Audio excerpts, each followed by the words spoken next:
വയനാട് മാനന്തവാടി കൂളിവലയിൽ വയോധിക ദമ്പതികൾ താമസിക്കുന്ന വീട്ടിനുള്ളിൽ അതിക്രമിച്ചു കയറി 5.5 പവന്റെ സ്വർണ്ണാഭരണങ്ങളും 50,000 രൂപ മോഷ്ടിച്ചതായും പരാതി.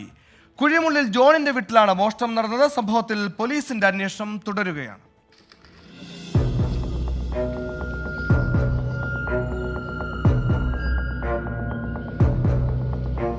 ജോണും ഭാര്യയും മാത്രമാണ് കൂളിവയലിലെ വീട്ടിലുണ്ടായിരുന്നത്. രാവിലെ എഴുന്നേറ്റപ്പോൾ ഊരിവെച്ചിരുന്ന 2 സ്വർണ്ണമാലകളും കാണാതായപ്പോഴാണ് മോഷണ സംഭവം വീട്ടുകാർ അറിയുന്നത്. തലയിണയുടെ അടിയിൽ സൂക്ഷിച്ചിരുന്ന 47,800 രൂപയും ഇതോടൊപ്പം മോഷ്ടിച്ചിട്ടുണ്ട്. കൂടാതെ CCTV ക്യാമറകൾ തുണികൊണ്ട് മൂടിയ ശേഷം ദൃശ്യങ്ങളടങ്ങിയ ഹാർഡ് ഡിസ്കും മോഷ്ടാക്കൾ കവർന്നതായി വീട്ടുകാർ പറഞ്ഞു. ഇന്നലെ ബാങ്കിൽ നിന്നെടുത്ത പണമായിരുന്നു കവർന്നത്. സ്വർണ്ണമാലയിലെ താരി ഊരി അവിടെ വെച്ച ശേഷമാണ് മാല കവർന്നിരിക്കുന്നത്. വാതിലുകളൊന്നും പൊളിച്ചതായി കാണുന്നില്ലെന്നും മുൻപ് തന്നെ മോഷ്ടാക്കൾ വീടിനുള്ളിൽ കയറിപ്പറ്റിയിട്ടുണ്ടാകാമെന്നും സംശയിക്കുന്നതായും വീട്ടുകാർ പറഞ്ഞു.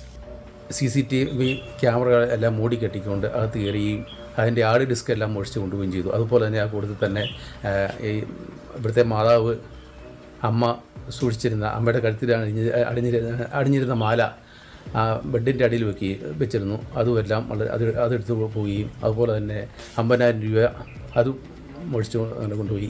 പരാതിയെ തുടർന്ന് മാനന്തവാടി DYSP ബിജു രാജുവിന്റെ നേതൃത്വത്തിൽ പനമരം CI V സിജിത്തും സംഘവും സംഭവസ്ഥലത്തെത്തി പരിശോധന നടത്തി. കൂടാതെ ഫോറൻസിക് വിദഗ്ധരും ഡോഗ് സ്ക്വാഡും വീട്ടിലും പരിസരത്തും പരിശോധന നടത്തിയിട്ടുണ്ട്.